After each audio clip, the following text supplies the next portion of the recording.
Bonjour Jean-Noël Barrot. Bonjour. Et merci d'être avec nous, car vous étiez hier en Turquie, où vous avez représenté la France dans ce qui ressemble, pour l'instant, on l'entendait dans le journal de 7h30, à une impasse sur le conflit en Ukraine. Alors certes, des réunions trilatérales doivent avoir lieu aujourd'hui, mais au moment où nous parlons, les Russes et les Ukrainiens ne se sont toujours pas rencontrés. Est-ce qu'il y a un espoir que les choses avancent dans les prochaines heures? Vous l'avez dit, j'étais en Turquie toute la journée hier pour défendre le camp de la paix, c'est-à-dire le camp de l'Ukraine, face au camp de la guerre, celui de Vladimir Poutine, qui a choisi de faire la politique de la chaise vide. Alors, je le souhaite que ces discussions puissent avoir lieu, qu'elles puissent avancer aujourd'hui.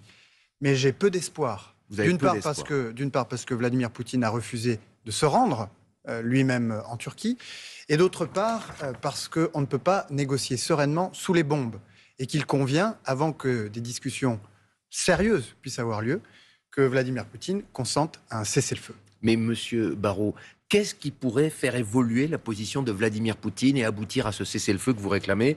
On sait que dans ces négociations, le Kremlin a des exigences extrêmement importantes, que Kiev abandonne 4 de ses provinces, la Crimée renonce à être membre de l'OTAN. Qu'est-ce qui est acceptable dans tout ça? L'Ukraine n'a renoncé à rien puisque les discussions n'ont pas commencé. Mais ce qui fera bouger Vladimir Poutine, qui le fera consentir à un cessez-le-feu et à se présenter lui-même lorsqu'on lui propose des discussions directes avec Volodymyr Zelensky, c'est la pression colossale qui va s'abattre sur lui. C'est ce pourquoi j'ai plaidé auprès de nos interlocuteurs américains hier en Turquie. Et c'est ce à quoi j'appelle les Européens, à bâtir des sanctions dissuasives de nature, si Vladimir Poutine continue à faire de l'anti-jeu et à traîner les pieds, à asphyxier son économie. Est-ce que Donald Trump a tort de dire que rien ne se passera tant que lui-même et Vladimir Poutine ne seront pas ensemble à la table des négociations? Ce qui est clair, et ce que nous espérions, c'est qu'avec Volodymyr Zelensky en Turquie, avec l'ouverture du président Trump à s'y rendre lui aussi, eh bien que Poutine ait pu accepter d'entrer à son tour dans la discussion. Il s'y est refusé, il va falloir l'y contraindre. Et rien ne s'est passé. Vous parliez de sanctions, il y en a depuis 3 ans, des sanctions. Donc vous parlez de fermeté aujourd'hui. Êtes-vous convaincu que c'est le moyen de faire bouger, je vous cite à nouveau, Vladimir Poutine? Vous avez raison. Nous avons, nous les Européens, les Américains aussi, nous avons mis des sanctions très lourdes sur Vladimir Poutine. Qui n'ont pas eu d'effet. Mais qui lui ont empêché de se saisir de l'Ukraine comme il l'aurait souhaité. Rappelez-vous, il pensait y parvenir en 3 semaines, et grâce à la résistance ukrainienne, et grâce à ces sanctions très lourdes que nous avons appliquées, nous avons réussi à l'en empêcher. Maintenant, il nous faut aller encore beaucoup plus loin. C'est ce que prépare le sénateur américain Lindsey Graham, qui était hier en Turquie, avec lequel je me suis entretenu. Des sanctions avec des droits de douane de 500% sur les importations de pétrole russe et sur tous les pays qui continuent à en importer. Et c'est la ligne que va suivre, vous pensez, le président des États-Unis, qui s'est montré pour l'instant parfois assez ouvert, au contraire, à son homologue russe? Vous savez, il y a une centaine de sénateurs aux États-Unis et 80 d'entre eux, à peu près, ont déjà soutenu ce paquet de sanctions colossales. Donc vous sentez une évolution aujourd'hui? Je sens évidemment une évolution et une résolution de la part des sénateurs américains d'en finir avec ce conflit et donc de contraindre Vladimir Poutine à entrer de bonne foi dans des négociations. Autre région, autre conflit brûlant, Monsieur Barrot, la situation à Gaza. Emmanuel Macron a eu des mots extrêmement fermes cette semaine contre Benyamin Netanyahou et sa politique. Ce qui se passe là-bas est inacceptable, c'est une honte, a dit le président français. Et la réplique n'a pas tardé. Monsieur Netanyahou a accusé, je cite, le président français de se ranger du côté d'une organisation terroriste. Voilà ce qu'il a dit. Comment vous accueillez, comment vous recevez ces propos du Premier ministre israélien?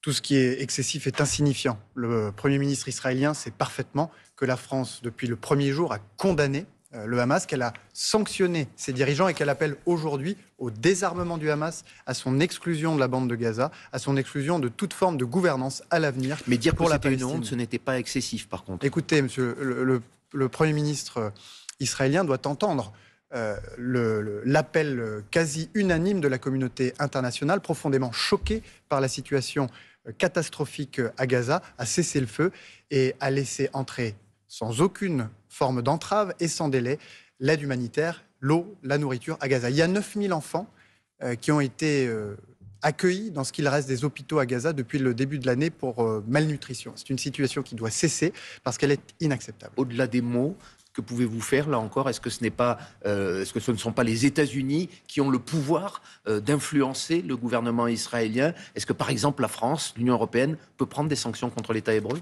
La France s'est mobilisée depuis le départ pour apporter des réponses à la crise humanitaire. C'est à Paris que s'est tenu un mois après le début des hostilités qui ont fait suite à l'attentat terroriste du 7 octobre, une conférence internationale qui a permis de lever 1 milliard d'euros Mais vous l'avez pour vous-même Gaza. souligné, aujourd'hui c'est le chaos. Ensuite, nous avons pris des sanctions à l'encontre des colons israéliens qui fragilisent la perspective d'une solution politique dans la région. Je l'ai dit, nous ne nous interdisons rien pour l'avenir. Les Pays-Bas ont demandé à la Commission européenne d'examiner l'article 2 de l'accord d'association entre l'Europe et Israël, qui prévoit que les deux parties respectent les droits de l'homme. C'est une demande légitime et j'appelle la Commission européenne à faire ce travail d'instruction. Vous comprenez bien, Monsieur le ministre des Affaires étrangères, vous pourriez dénoncer cet accord qui existe aujourd'hui entre l'Union européenne et Israël si la politique de Benyamin Netanyahou est maintenue dans ces prochaines semaines? C'était l'Europe qu'il appartient de prendre ces décisions, mais pour que cet accord puisse tenir, il faut que les parties en respectent les clauses. Et l'article 2 prévoit le respect par les deux parties des droits de l'homme. Vous ne vous interdisez rien, c'est ce que vous disiez il y a un instant. On revient à Istanbul d'un mot, puisqu'il y a aussi là-bas des négociations entre les pays européens, France, Allemagne et Grande-Bretagne et l'Iran sur le dossier du nucléaire iranien. Pourquoi je parle de cela? Parce qu'aujourd'hui, l'accord sur le nucléaire iranien qui prévoyait la levée des sanctions contre l'abandon d'un nucléaire militaire est aujourd'hui caduc, cet accord. Mais la France, elle réclame aussi la libération de 2 prisonniers, Cécile Collère et Jacques Paris, qui sont, dites-vous, détenus arbitrairement en Iran depuis 3 ans. Qu'est-ce que vous pouvez faire là encore? Qui sont retenus otages depuis 3 ans en Iran, détenus dans des conditions indignes, qui sont assimilables à de la torture, qui sont privés de ce qu'on appelle les visites consulaires, c'est-à-dire les visites par les membres de notre ambassade pour prendre de leurs nouvelles. Et c'est la raison pour laquelle aujourd'hui, je dépose plainte devant la Cour internationale de justice contre l'Iran pour violation de cette protection, de son obligation de donner droit à la protection consulaire. Une plainte de la France contre l'Iran va être déposée aujourd'hui? Absolument. Dernière question, Monsieur Barrot, vous êtes ministre des Affaires étrangères, mais vous êtes aussi un proche de François Bayrou, vous êtes membre du MoDem. Comment vous avez vécu cette semaine très éprouvante pour lui lorsqu'il a été mis sur le grill par les députés sur l'affaire Betaram? Est-ce que vous l'avez trouvé convaincant? Ce n'est pas le cas de tout le monde. J'ai, comme beaucoup de Français, été choqué par l'inquisition politicienne menée par la France insoumise, non pas pour s'intéresser aux victimes, mais pour semer le chaos, fragiliser les institutions. Et j'ai trouvé un François Bayrou sincère, combatif, qui a fait la démonstration que ce qui l'intéresse dans cette affaire, eh bien, c'est le sort des victimes et pas les procès politiques. Il n'est pas fragilisé. Certains, même dans votre camp, sont troublés par les nuances qu'il a apportées sur les différentes versions du fait qu'il ne savait rien, dit-il, de ce qui se passait, des sévices qui se déroulaient dans cette école catholique. Non, je crois que c'est M. Vanier et la France insoumise qui sont définitivement disqualifiés.